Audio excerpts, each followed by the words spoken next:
Hi, welcome to YoYo TV. తెలంగాణలో 10 ఏళ్ల తర్వాత కాంగ్రెస్ అధికారంలోకి వచ్చింది. మార్పు కావాలి, కాంగ్రెస్ రావాలి అన్న నినాదంతో ప్రజల్లోకి వెళ్ళి 6 గ్యారంటీల హామీతో సక్సెస్ ట్రాక్ ఎక్కింది. 64 సీట్లు గెలుచుకున్న కాంగ్రెస్ పార్టీ తెలంగాణ రాష్ట్ర గడ్డపై జెండాను పాతింది. అయితే తెలంగాణ రాష్ట్రంలో కాంగ్రెస్ పార్టీ విజయానికి కారణం రేవంత్ రెడ్డి అని అందరూ చెబుతారు. పిసిసి అధ్యక్షుడిగా గత 3 సంవత్సరాలుగా రేవంత్ రెడ్డి ఎంతో కష్టపడ్డారు. దానికి తగ్గట్టుగానే తెలంగాణ ప్రజలు కూడా ఓటు వేశారు.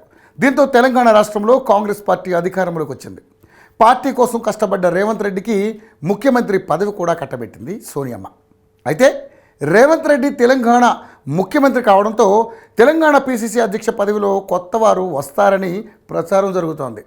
కొత్త పిసిసి చీఫ్గా ఎవరైతే బాగుంటుంది, పార్టీని నడిపించగల సామర్థ్యం, తెలివితేటలు ఉన్న నాయకుడిని వెతికే పనిలో అధిష్టానం ఉంది. ఈ క్రమంలో కొత్త పిసిసి చీఫ్ ఇతనే అంటూ రాజకీయ వర్గాల్లో జగ్గారెడ్డి పేరు గట్టిగా వినిపిస్తోంది.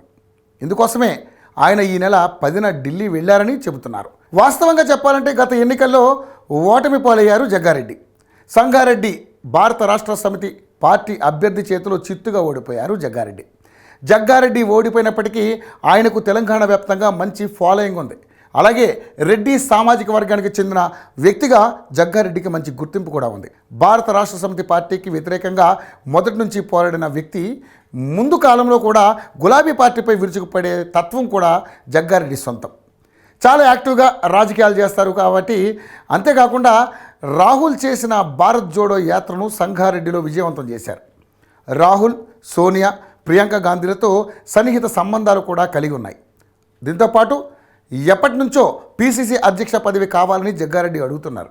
అయితే ఇప్పుడు కాంగ్రెస్ అధిష్టానం అతన్ని ఢిల్లీకి అందుకే పిలిచిందని, త్వరలోనే దీనిపై అధికారిక ప్రకటన కూడా రానుందని చెబుతున్నారు.